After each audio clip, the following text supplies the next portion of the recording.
Law Talk with Ethel Mitchell is sponsored by Equity Resource, a development, construction, and investment firm that is transforming properties throughout the Washington, D.C. metropolitan area. Our mission is to develop properties at a high level of value, a low risk of investment, while providing impeccable service to our customers.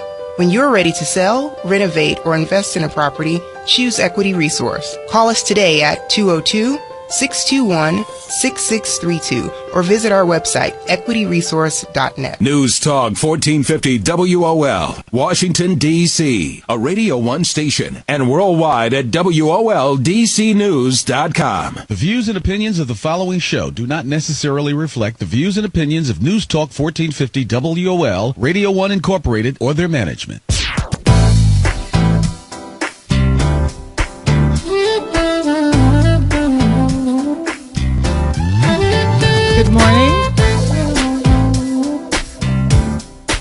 Good morning and welcome. I'm your host, Attorney Ethel Mitchell.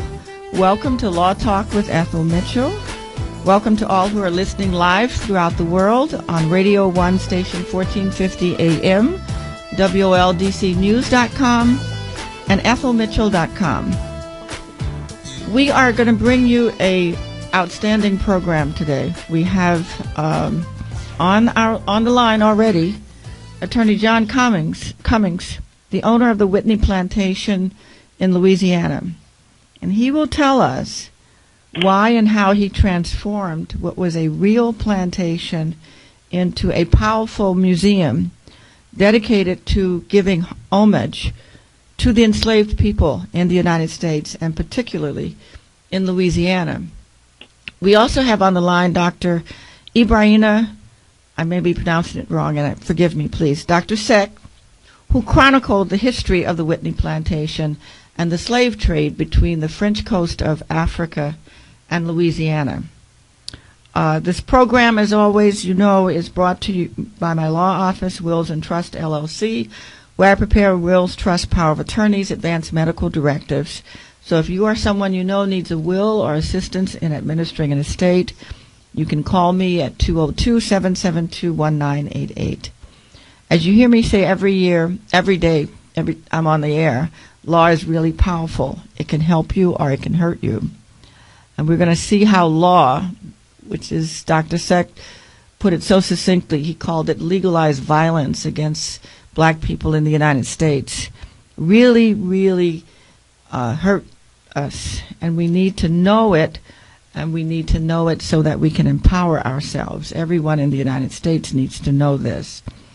Each week, Law Talk with Ethel Mitchell aims to empower you by bringing you professionals who know the law to enlighten you. All of the programs are archived at lawtalkwithethelmitchell.com, so if you missed a program, go there and you can listen to it. It takes about a week to get them up, but do know that all the programs are archived there. I must remind you, as always, that what you hear on the program is for information purposes only.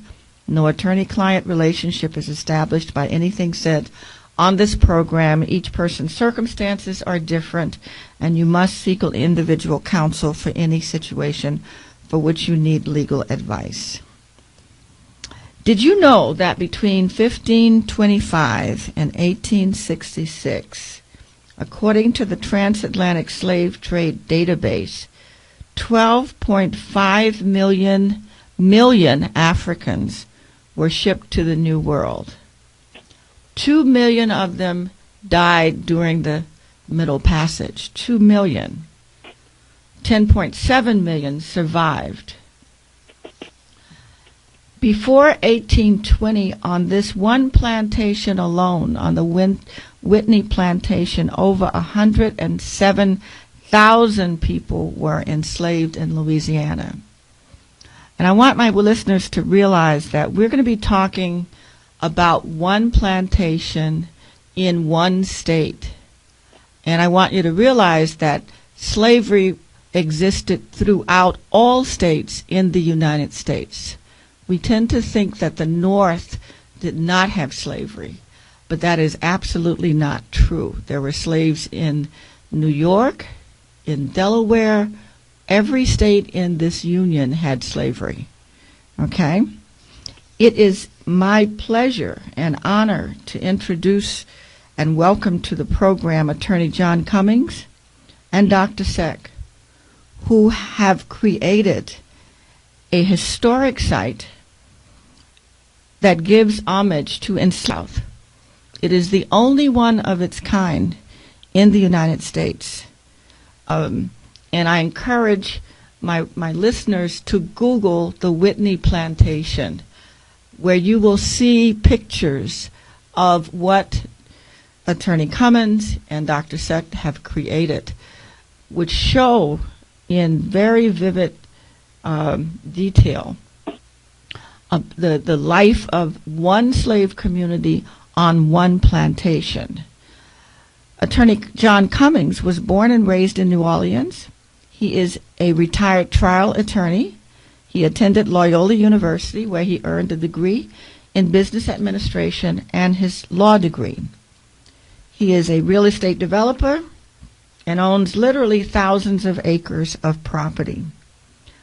He owns a luxury hotel in the French Quarters and has properties in not only Louisiana, but Mississippi and Texas.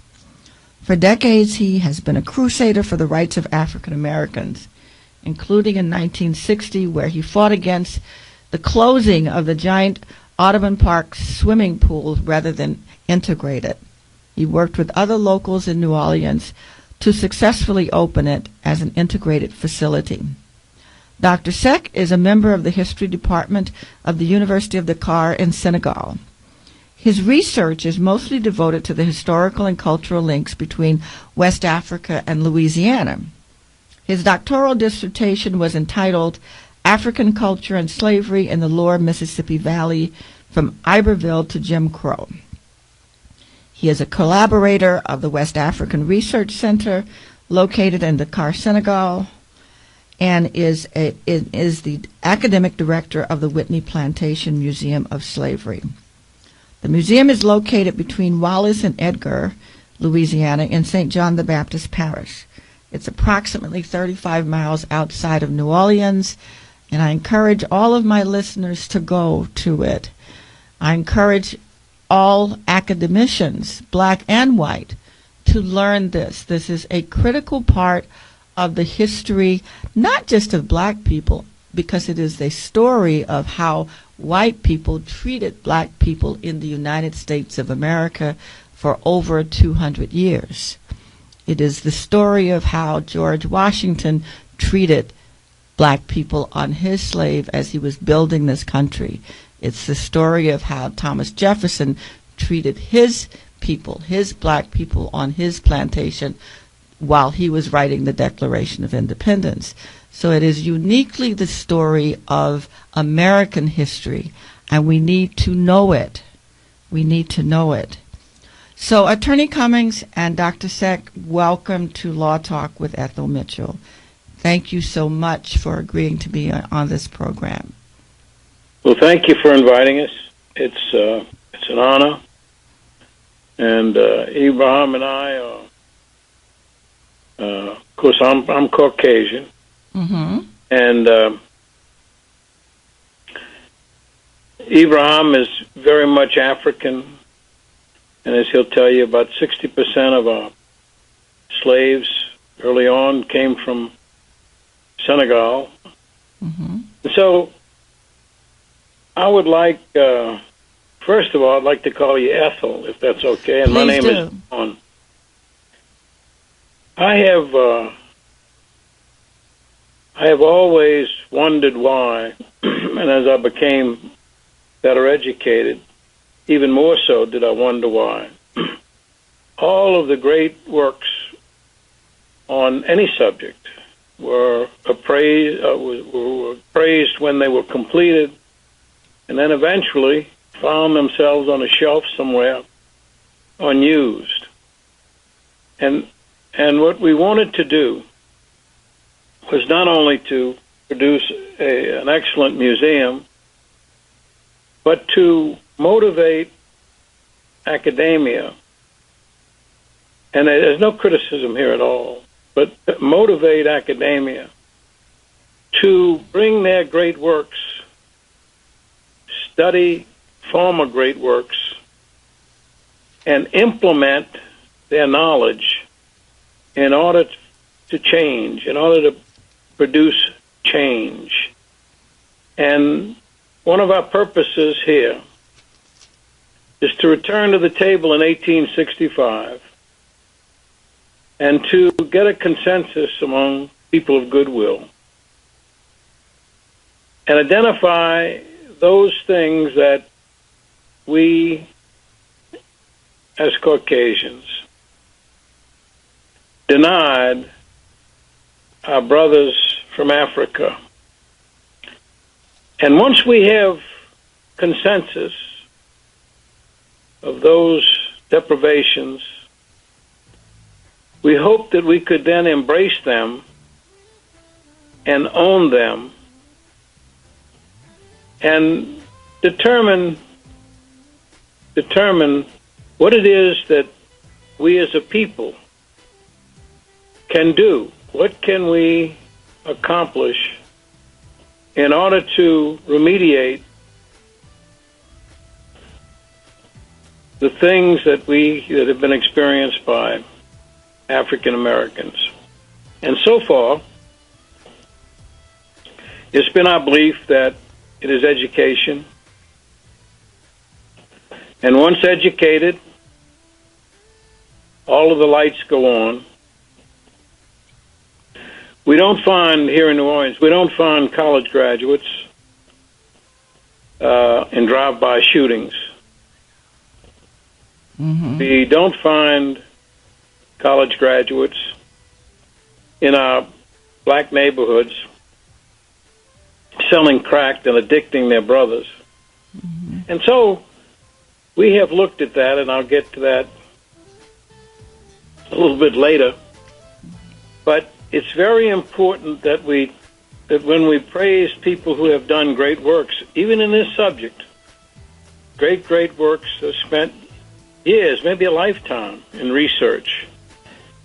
We have to apply that research. We have, for example, today, Pell Grants that have been so crucial in financing our needed education. And the government is now actively addressing the possibility of eliminating $300 million from that program. At any rate, we have produced enough of the plantation to open it in November. In December. In December, It was a great reception. We had a wonderful time. We filled it with music. We had 7 choirs. We had 100 member African American marching band. And we had one hell of a good time there. Oh, good. Now, we have to take a break. I'm sorry, Attorney Cummings. When we come back, I want you to continue to tell us about the plantation. I really do, because you've done some amazing work. I want my listeners to know what you have created. And as soon as we come back, we're going to continue, but we have to go to break right now. I'm just sorry. Me, it's the whole group. Thank you. Thank you. Yes, sir. 1450 WOL, where information is power. Moving today or tomorrow and not sure who to call? Well, your worries are over. Ted's Moving and Hauling at 301-254-8221 is your one-stop place to call when you need to move from your apartment, home, or office. Ted's Moving and Hauling is one of the best, with experience and professional movers to handle all your needs with no job too large or too small. Ted's can do it all. Call now to find out more. 301-254-8221. That's 301-254-8221. Need something hauled away? Ted can do that too. Ted's Moving and Hauling is one of the best, and with some of the best prices in town. So if you need to move uptown, downtown, or out of town, call Ted's Moving and Hauling today at 301-254-8221. That's 301-254-8221. That's Ted's Moving and Hauling, moving you from your home, office, or church. Call Ted's today at 301-254-8221. What fuels you? Here's Paul, going to the ski slopes with his buddies. Dude, double black diamond? Last one down buys lunch! Paul fuels up at Exxon and Mobil stations, where our quality gasoline helps improve fuel economy. And now he could win $1,000 in Exxon Mobil gift cards just by telling us what fuels him, like skiing with his pals. 10 weekly winners. Full details at Exxon.com or Mobil.com. Exxon and Mobil. Energy lives here. No purchase necessary. Ends April 7th, 2015. Restrictions apply. Actual fuel economy benefits may vary. News Talk 1450 WOL-AM, where information is power.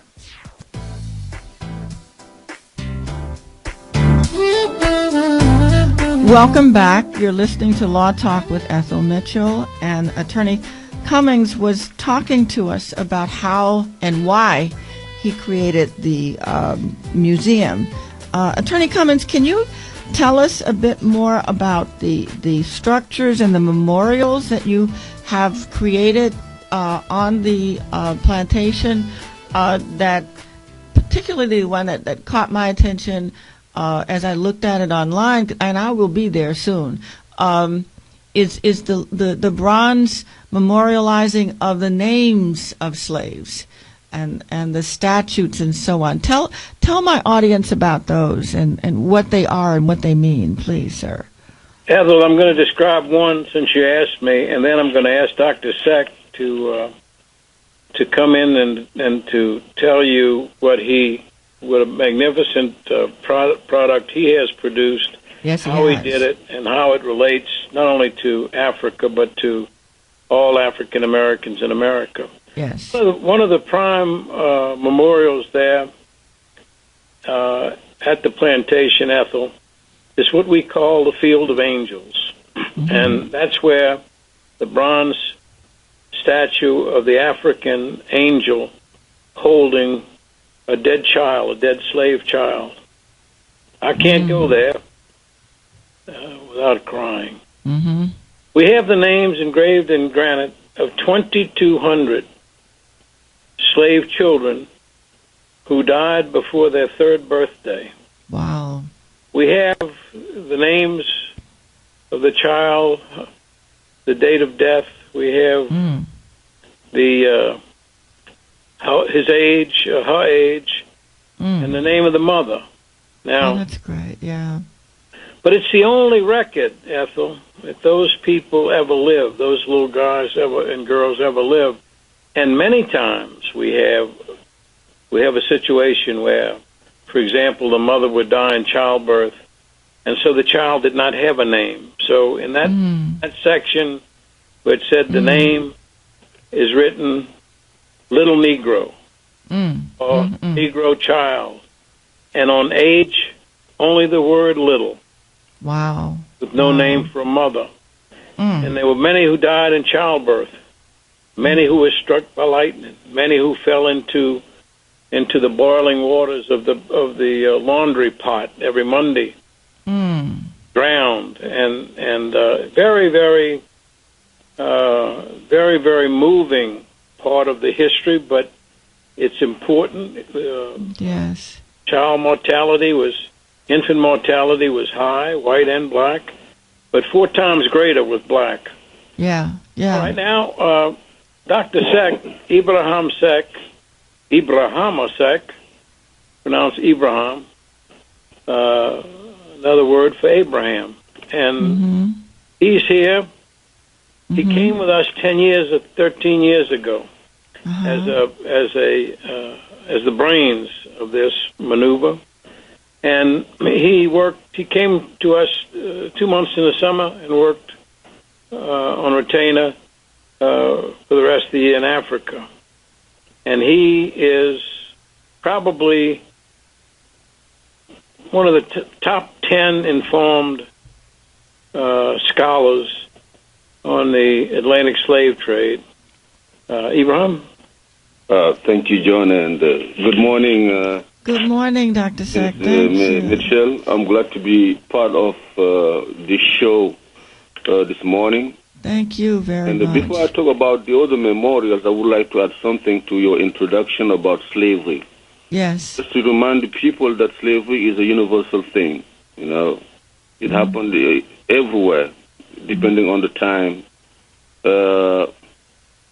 right now in Mauritania, we have some activists who are in jail because they stood up and say no to slavery because slavery is still there. A few days ago, the former president of Senegal, Abdoulaye Wade, he treated the president who defeated him and who is in office now as a slave and a cannibal because just his son is in jail for stealing money. So it is a universal problem. We have that problem in Africa too, and more people, African people, were enslaved in Africa than elsewhere in the world. Most of them remain on the continent. And today the subject is about the United States of America, a wonderful country, the number one democracy in the world, a country where everybody wants to go, want to come. So it is important, but we have a problem here in America. It is the problem of about black people because they were slaves in this country, and the work we are doing now is a work of memory, of remembrance, to let people understand what happened in this country, in this great democracy, in order to correct this thing. And I'm just too sad whenever I watch TV, when I see the news about someone being killed or robbed or whatever, and oftentimes when I see the suspect is maybe 90% is a black person, just like advertisement of runaway slaves in the past. When someone, the shooting was also in the street of the United States, mostly black people, just like lynching during Jim Crow time. So that said, I would like to complete the presentation of the plantation, the memorials. John talked about the wall of, about the field of angels. To me, it is the most moving monument on the plantation because it is about children who were slaves and who died, most of them before their second or third birthday. The first memorial you visit when you come to the plantation is called the Wall of Honor. It is a wall where we engraved on granite slabs all the names of the people who lived on the plantation, whose sweat and blood and tears made possible the continuous building of wealth on that plantation. So far I was able to find about 356 names of people who were enslaved over there. Many of them came from Africa, and others came from the east coast of Africa, of the United States, when the domestic slave trade was abolished in 1808. When you said 256, did you mean 256,000? 356 names. Most of them, go ahead. The 107,000 names on the other wall that he's going to explain were the slaves who we have discovered who were in Louisiana through 1820. Okay, all right. Okay, so I'm talking about the Wall of Honor carries only the names of the people who were enslaved on the Whitney Plantation during the 18th and the 19th centuries. So I just put there the name I found on official documents, like inventories in the courthouse, notarial documents in New Orleans. So it is a way for us to take them back to life. It is every individual counts. So we have the name, when they were born, where they were born, either in Africa or on the East Coast or in Louisiana. We have the skills. We have also the diseases, and also the so-called default, defined by the slave owners, like those the runaway slaves and those who were called also thieves. Excuse me. And the second memorial is called Gwendolyn Midlo Hall Allays. It is dedicated to Gwendolyn Midlo Hall, who is a historian. Gwendolyn Midlo Hall was born and raised here in New Orleans, and she lives now in Mexico. She's a historian. She has retired. She taught for many years at Rutgers University, and she wrote that seminal book called Africans in Colonial Louisiana. And when she was writing that book, when she was researching the book, she also built a database where she collected all the names of people who were enslaved in Louisiana from 1719 to 1820, which means from the arrival of the first slave ship from Africa to 1820, 107,000 entries. And that's all those names are engraved on granite slabs, and you can find those slabs in that memorial. We have that is wonderful. Walls. That is wonderful, so that they will not be forgotten. At least their names it's really are there. And At we least have their 18 names. walls, 12 slabs on each wall, and 216 slabs, 107,000 names, along with quotes of people who were enslaved in Louisiana, freed slaves who were interviewed in the 1930s by the Federal Writers Project volunteers, in the framework of the WPA, the Work Progress Administration. Yes, I understand that you all have, during the WPA, people recorded stories, and that you intend to have these recordings available when people go into the slave cabins and so forth, so that we can actually hear the voices. Is that correct? We found the practice was to send the old reel and tape to record the ex-slaves, and then they would be sent back to Washington, where they would be transcribed, and then they would be erased and sent back into the field. And we had, I believe, over 6,000 African Americans who were working on the project. But the Library of Congress found one reel that had never been erased. Wonderful. And so we got copies of it, it's about 11 slaves. And I sent it to my son-in-law, who is in Hollywood, and asked him, and he used to be one of the sound directors for Oprah Winfrey in Chicago. And I asked him to clean them up. And you can actually hear them. And so as you walk through the slave quarters, you will be able to hear the voice of ex-slaves telling you how it was. And that's what we're doing there, best we can. We're not interested in presenting how somebody thinks it was, but we're bringing it from the people who endured. And I'm telling you, when you come, Ethel, you're going to stand there, you're going to listen to that, and you're going to change right there. Yeah, I believe you. I believe you, and I encourage my audience to go. You're about 35 miles outside of New Orleans, is that right? Almost all of it on an interstate. It's about a 35 or 40-minute drive. Okay. Between New Orleans and Baton Rouge. Okay. Going west. I hope you understand what John just said about those quotes about the slave narratives. Yes. We use mostly those narratives to tell the story of slavery. Yes. It is a first-hand. It is about first-hand documents. The ex-slave. Yes. Talking about themselves. Right. So we are not trying to interpret too much. We just let the people who endured slavery tell themselves what they went through. That's and I powerful. hope that people understand that approach. And that's what we do. When you come to the plantation, you will see those cars all over the place. And I'm glad that people understand them. Even children who come over there, school boys and girls, they can read and understand. And last week, I had a colleague from Martinique who came to the plantation.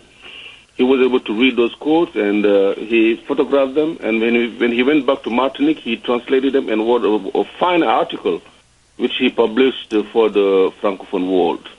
That is, I want to tell both of you, thank you. Ethel, don't. I'm serious, because we are only cheerleaders. That's it. But let me tell you this. You will walk there, and we have on each slab in the middle of Hall, L.A., each slab has 2 quotes from the oral histories. And they are life-changing. For example, a woman who was 104 when she gave her testimony, she said, "Mama called us out of the fields and told us to come to the quarters because we're going to Texas. that time there was a mistaken belief that if you could get your slaves to Texas, you didn't have to free them. It was wrong, but they operated under it. And she said, when I got to the quarters, there were wagons, and all the women and the children were getting in the wagons, and the men were behind the wagons. They had to march to Texas. And then this comes, Ethel. She said, it's the last time I saw my father. Oh, my. I never saw him again, she said, and I longed for him, and I know he longed for me. And then you have the stories of the brutal treatment where if you were pregnant, a pregnant woman, and you were in the fields and you just displeased the pusher, they'd dig a hole so that your stomach could fit in the hole, and they would strip you naked and beat you. Oh, my God. Well, that's it. Oh, my God. That's what we're trying to do, you see. Oh, my God. We have our next exhibit that's ready to be placed. We're waiting for the artist to come to place it. Is a remembrance of the biggest riot in American history of slaves. It happened across the river from our plantation in Destrehan.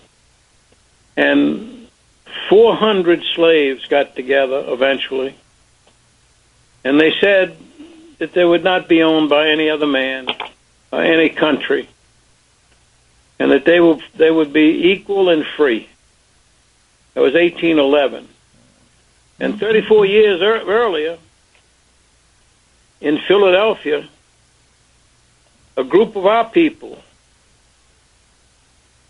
Benjamin Franklin and Thomas Jefferson, Hancock, they got together and said the same thing. It was over. Yeah. And the slaves then killed their masters, burned some of the houses down, started to march to New Orleans to free all of the slaves in New Orleans. They were intercepted, 25 or 30 of them killed. The women and children were sent back to the plantations. There were trials over several days, and 60 were convicted and sentenced to death, and they would be taken back to their plantations and at their own plantations and shot in front of the other slaves. And then they would be to be beheaded, and their heads on poles where the slaves could see them every day until the heads rotted and fell to the ground. We now have the skulls. They have been produced for us by the great artist Woodrow Nash, African-American artist from Akron, Ohio. And they will be mounted on stainless steel rods, and they will blow in the wind. They will move. Very haunting. But it is important that we go and we look, because today we'll pick up and we will look in the paper and see where a French journalist was beheaded, and we think, who in the hell could do this but savages? People with no respect for life. And it's true. It's true. And then we stand there and realize that right there where they're standing, within a few miles, it happened 60 times right there. In our own country. In our own country. Yeah, and in our we own have country. people, for example, who say, it's a common refrain, my people, where they say, why can't they just forget about it? They say, I'm not responsible for any of that. I never had slaves. Nobody in my family ever has. And I would not have a slave today, for God's sakes. It's over. And they can say that, and that's true.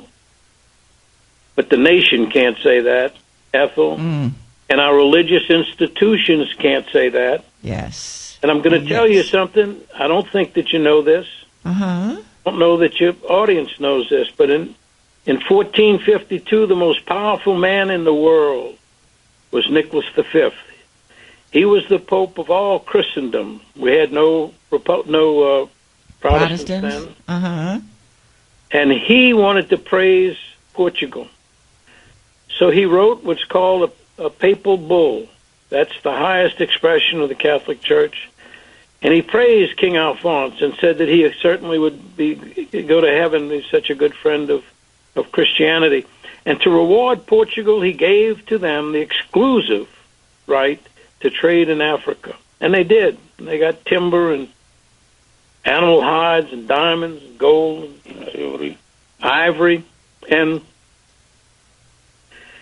towards the end of that papal bull, and I'll be glad to send it to you. I'd love a copy of that.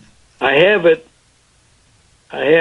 in Latin and I have it in English. But towards the end, and I'm going to say it twice because you won't believe it, he gave the Portugal the right to reduce Africans to perpetual slavery.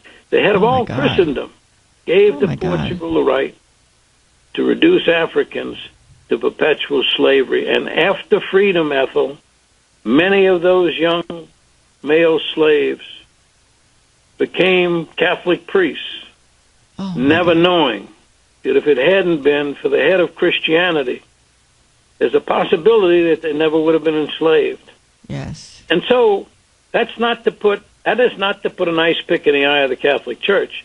Mm-hmm. That is to educate African Americans so that they realize how strong the deck was stacked against them and how they should be so elated and proud that this much progress has been made against those terrible odds. Yes.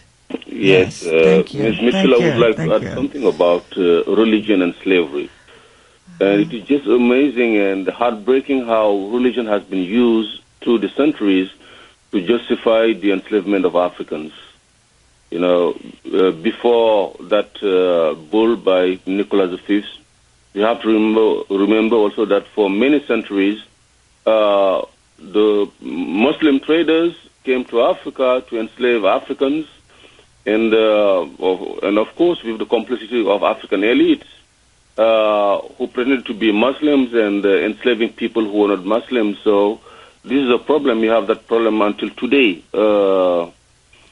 One thing I would like to add about the 1811 slave revolt in Louisiana, the biggest slave revolt ever in the United States, in the U.S. South. You have to think about something, you know. You may be living in that time on a plantation. Sometimes you have on one plantation 3, 4, 5 people who have been beheaded, and they were put on those poles in front of the plantation. Someone may have his father or an uncle or brother, you know, the head just on that rotting on the heads rotting on those poles for many days. Mm-hmm. And you are obliged to see it. You have to see it because the master wants you to see it, and just to let you know that if you go on revolt again, this is what will happen to you. Yes. So that memorial will be on the ground too. And I would like to add 2 things about the institution of slavery and something which was all over the place in those days. One thing is about sexual abuse.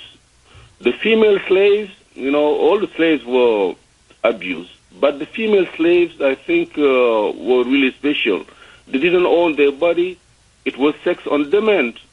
There is one quote on those walls at the plantation about a lady who said, "My mom had 15 children by 15 different men."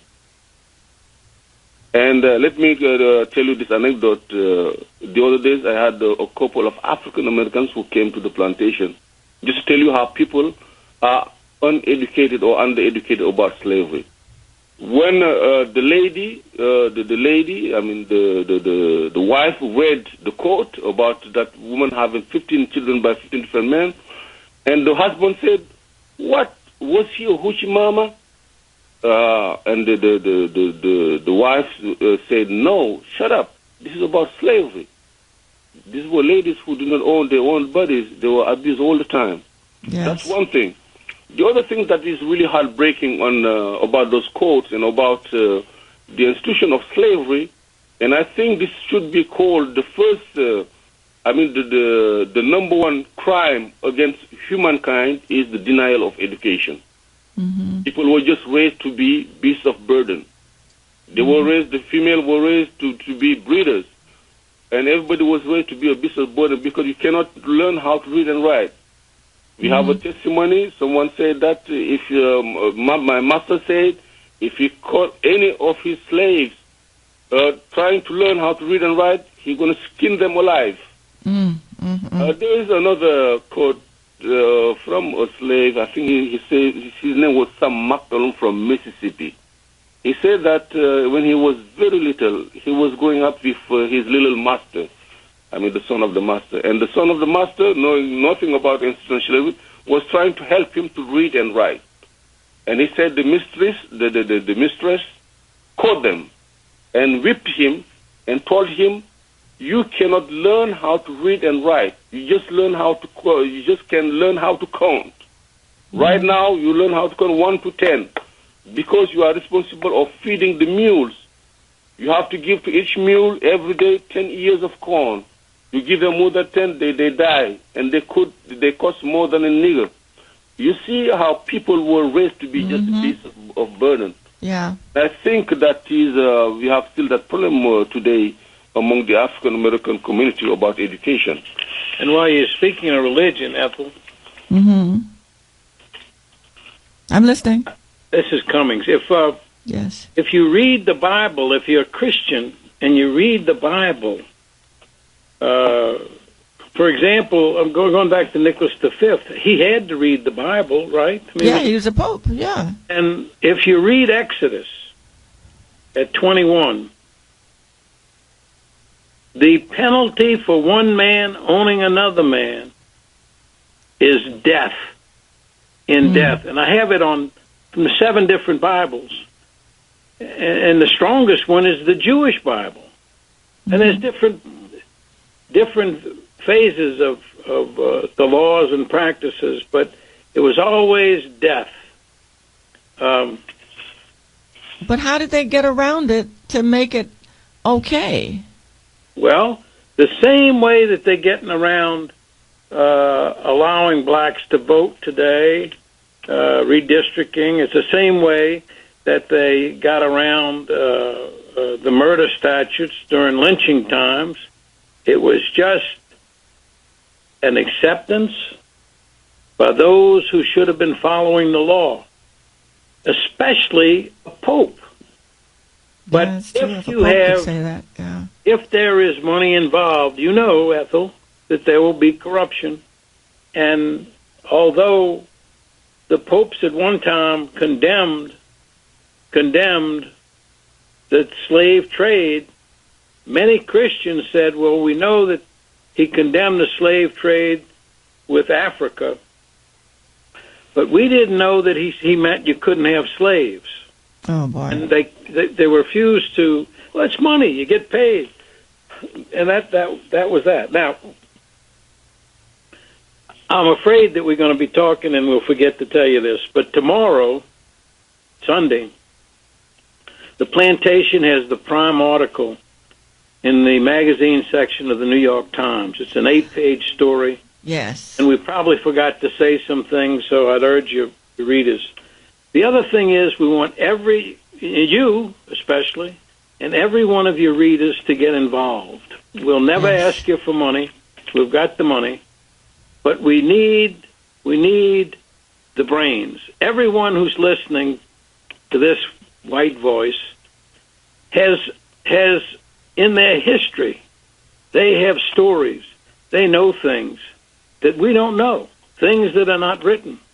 And we urge them, I understand you're going to give the website to them, we urge them to communicate with us and help us. Eventually, this plantation will be run by a predominantly African-American board. I want to tell you that Solange, the singer, Beyonce's sister, was out at our church, and for 3 days she sang in the chapel and recorded her wonderful music. Cecil Tyson came and wouldn't identify herself for a long time. And then when she did, she stayed for 6 hours and very, very interested. We have people like Jamie Foxx. Mm-hmm. We have Samuel L. Jackson's wife, who came. They're there. And we urge everybody to come, even people who don't agree with us. Mm-hmm. Just give us an opportunity to talk with you, to expose this evidence to you, and what you do what you want with it. If you think that all blacks should be put back into chains, welcome to America. We got freedom of speech. I disagree with you, but come, because all of this evidence was denied to you in your education. Just take a look at it, and see. And that's and white people need to see it as well as black people.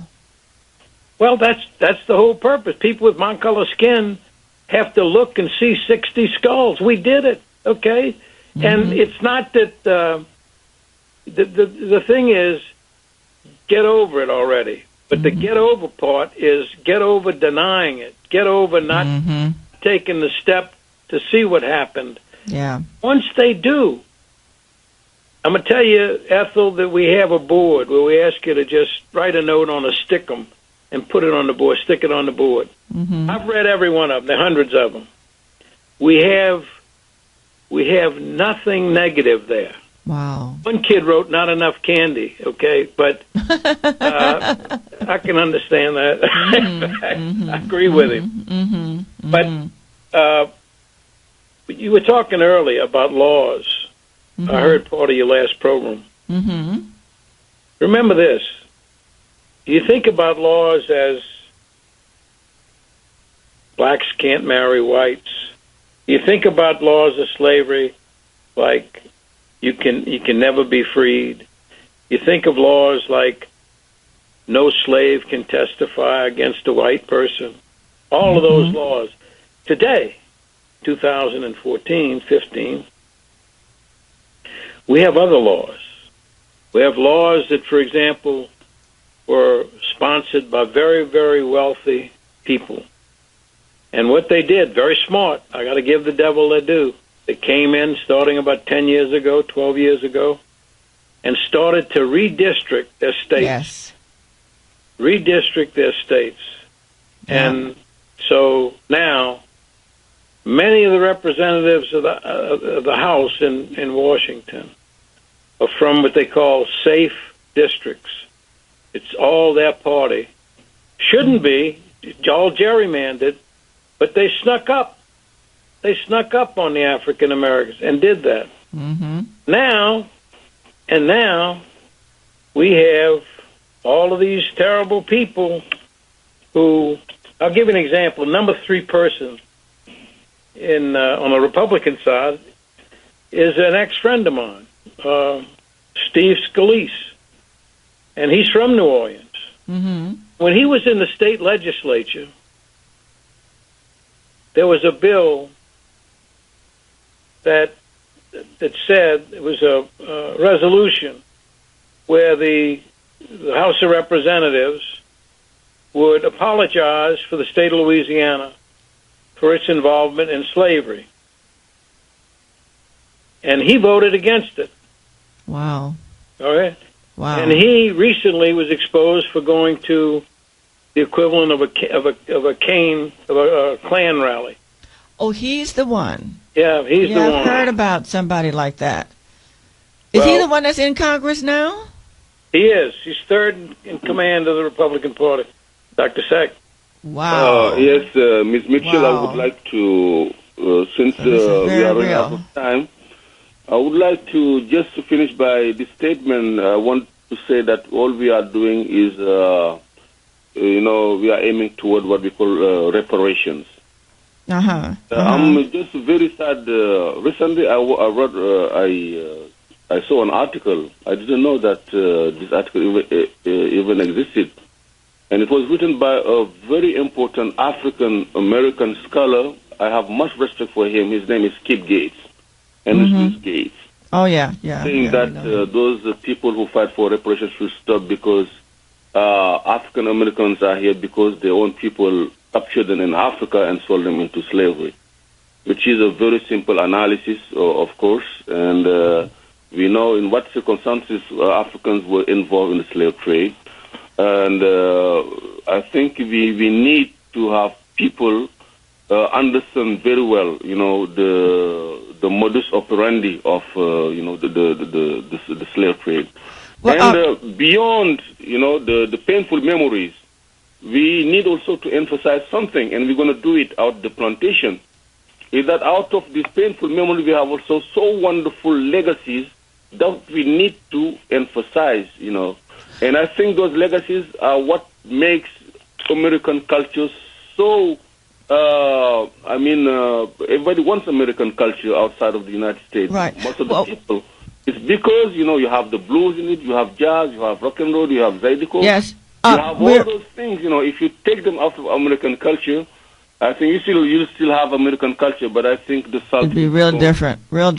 Let me, before we run out of time, because we're getting close to it, I want to give out the website of the plantation. It's www.whitneyplantation. That's WHITNEY plantation.com.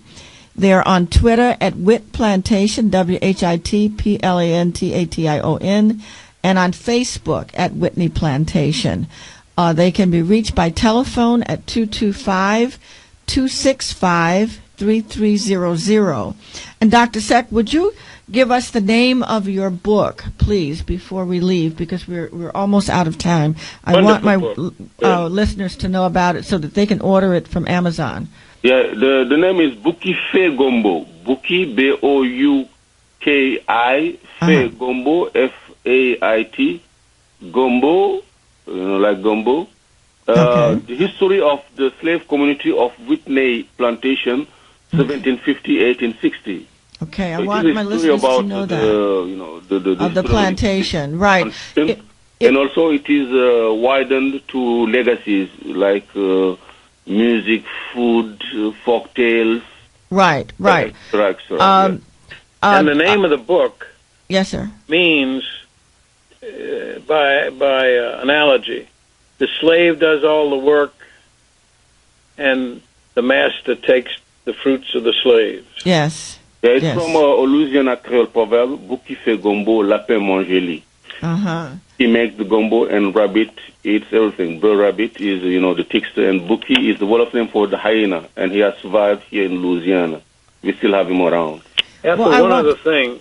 Yes, sir. When people who are in denial, it's painful. It's painful for us to sit around and think, that we didn't do any of this, the whites, and we didn't do any of this, and yet we feel a great feeling, a bad feeling, and yet we are defensive. And you will find one of the primary defenses that we will face and that we have faced is just what Ibrahim said, that it wasn't just us who traded slaves.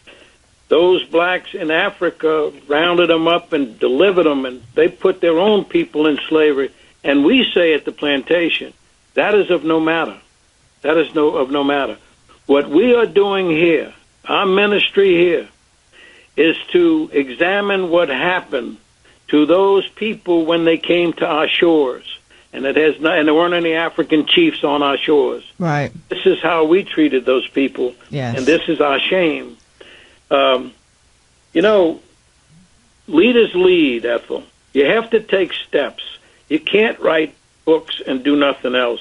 You can't just talk, give advice. I think this, I think that. You must put on your boots and start walking if we're going to change this at all. And one final thought. Yes, sir. The females had no control of their bodies. Mm-hmm. They had to have sex with whoever showed up, and they lived pregnant, delivered their children. Their children were sold away from them. It was terrible. However, Ethel, and I want you to think about it, and we want to be invited back to your program. Okay. Yes. We've got many things to talk about. Okay. We can Here's do one that. thing, and it's not meant to be insulting at all.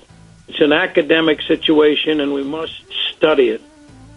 But if you had no control of your body, and that was the norm on the plantation, and you were a little girl, you were a slave girl, you had many brothers and sisters with different fathers, but that was the norm. You grew up like that, and when you became of age, that's what you did, because that was the norm. That's what we, the slave owners, insisted, and so that's what they did. That's what they thought was expected of them.